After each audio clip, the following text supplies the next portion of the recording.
पुण्यात मी पहिल्यांदा आले ना, तेव्हा माझ्याकडे काहीच नव्हतं. ना मोठं घर, ना महागडे कपडे, ना कोणी ओळखणारं माणूस.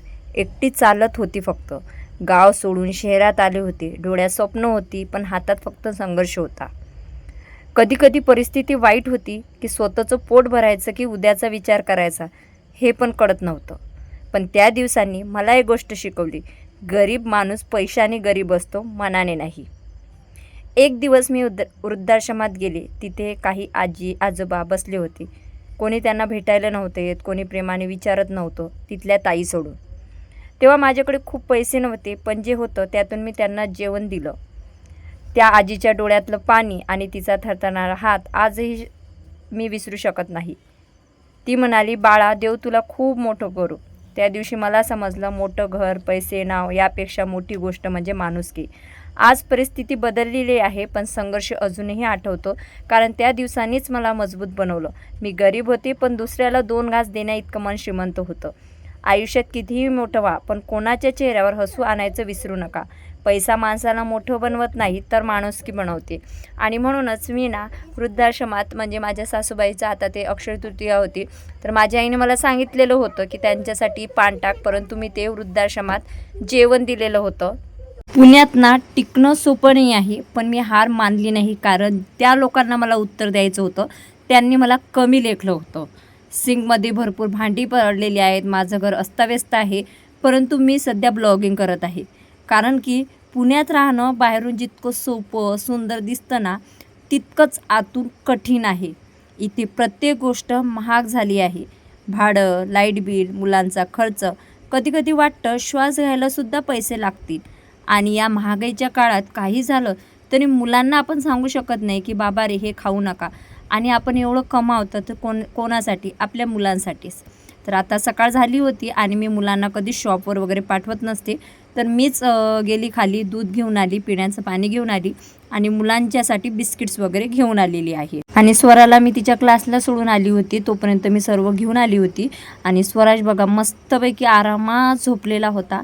त्याला मी काही उठवत नसते, कारण तो ना खूप रात्री झोपतो आणि तो उठला की मग कामं माझी बोंबलतात. आणि अशातच एक चूक झाली, ती म्हणजे एवढी भयानक होती ना. सकाळी उठल्या ना किचन आवरायला मला घ्यावं लागलं, पण मनात 1000 विचार चालू होते. कारण काल ना खूप मोठं नुकसान झालं. जे थोडंफार साठवलं होतं तेही गेलं. मी गरिबी खूप जवळून पाहिली आहे.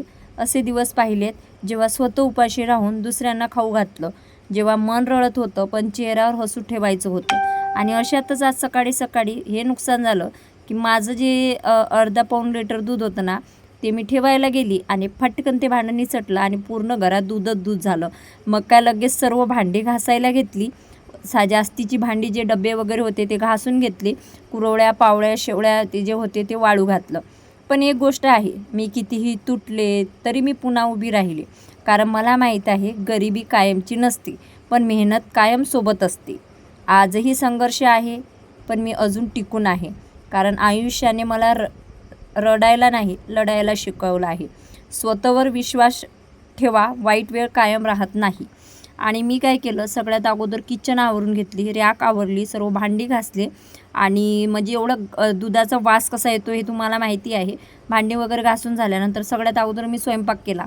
भेंडीची भाजी आणि चपात्या. आणि मुलं आणि आम्ही जेवण पटापट करून घेतलं.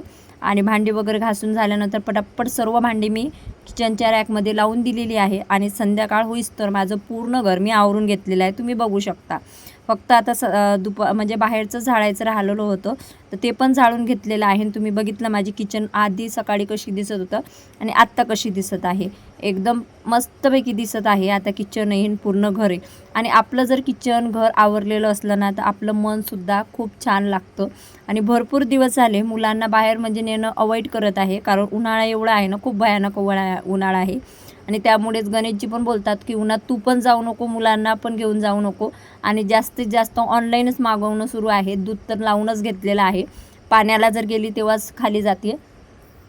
आणि जर काही काम पडलं म्हणजे घेण्याचं, तर डायरेक्ट ब्लिंकिटवरून ऑर्डर करते. पण उन्हात मी बाहेर पडत नाही, कारण ऊन भरपूर आहे. तर मुलांनी किती दिवसाचं बाहेरचं काही खाल्लं नव्हतं, तर मुलांचं सुरू होतं, मम्मी थोड्या वेळ बाहेर जाऊयात, काहीतरी खाऊयात. आणि मी पण भरपूर दिवस झाले पाणीपुरी खाल्लीच नव्हती, अवॉइडच करत होती. त्याच्यामुळे म्हटलं चला. तर संध्याकाळी आम्ही बाहेर निघालो फिरायला. अक्षरशः एवढी गर्दी होती आणि इथं एवढा भयानक ॲक्सिडेंट झाला होता या मुलाचा.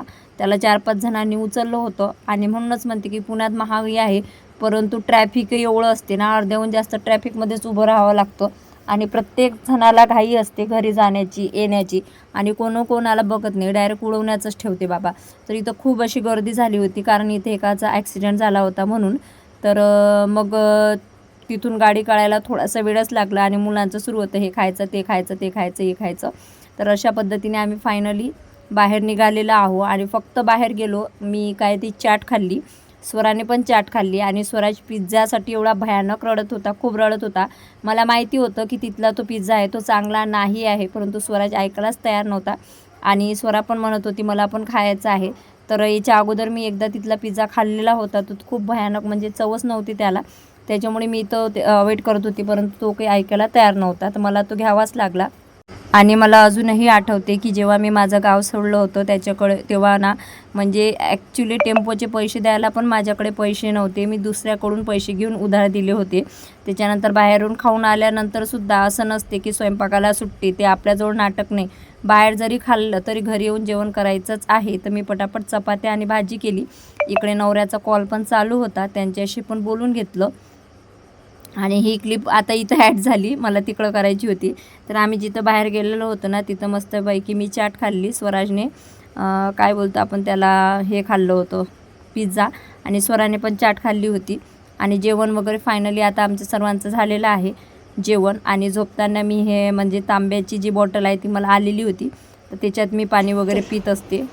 तर हॅलो फ्रेंड्स, आज ना किचन वगैरे पूर्ण स्वच्छ केलेली आहे, बघू शकता. सकाळी सकाळी दूध सांडलं नसतं तर मला म्हणजे किचन स्वच्छ करायचं कामच पडलं नसतं, परंतु इट्स ओके, जे होते ते चांगल्यासाठीच होते आपण असं म्हणूया ना. मला ना आज खूप छान अशी संजना फॅशन आहे काही ते स्वस्त फॅशन या नावाची हे आहे, तर खूप छान मला त्यांनी ज्वेलरी पाठवलेली आहे. तुम्हाला सांगते एवढी अक्षरशः आवडलेली आहे ना, हे बघू शकता. खूप छान ट्रेंडिंग ज्वेलरी पाठवलेली आहे. बघा मी तुम्हाला दाखवत आहे, किती छान आहे, म्हणजे खूप सुंदर आहे. मी याचं उद्या प्रमोशन करणार आहे आणि खूप सुंदर आहे. मला एवढी आवडलेली आहे ना, खूप आवडलेली आहे. बघा किती सुंदर ती दिसत आहे, ठीक आहे ना.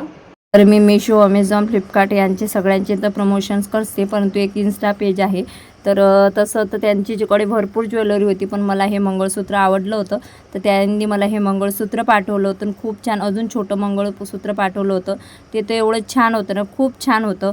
तर मला एकच सांगायचं आहे की पुण्यात येण्याच्या अगोदरची माझी परिस्थिती खूप खूप म्हणजे वेगळी होती. मला गाव सोडावं लागले, खिशात पैसे नव्हते, काही नव्हते, परंतु तेव्हाची परिस्थिती आणि आताची परिस्थिती खूप सुधारलेली आहे. तेव्हा आम्हाला घालायला कपडेसुद्धा नव्हते, परंतु आता एवढे कपडे आहेत की आम्हाला सुचत नाही कोणते घालून कोणते नाही. तेव्हा माझ्या अंगावर भरपूर असं कर्ज होतं, परंतु आता माझ्या अंगावर कोणाचंही कर्ज नाही. तेव्हा माझी काही सेविंग नव्हती, तर आता माझी सेविंग पण आहे. तेव्हा मला माझ्या हक्काचं घर सोडावं लागलं, पण देवाच्या कृपेने आणि तुमच्या आशीर्वादाने, स्वामींच्या आशीर्वादाने पुण्यातसुद्धा माझं स्वतःचं घर होत आहे. आणि या गोष्टीचा गर्व आहे की ते ना माझ्या माहेरचं आहे, ते ना माझ्या सासरचं आहे, ते माझं हक्काचं स्वतःचं घर आहे आणि माझा नवऱ्यासुद्धा मेहनत घेत आहे. भेटूया नेक्स्ट व्हिडिओमध्ये, तोपर्यंत बाय बाय.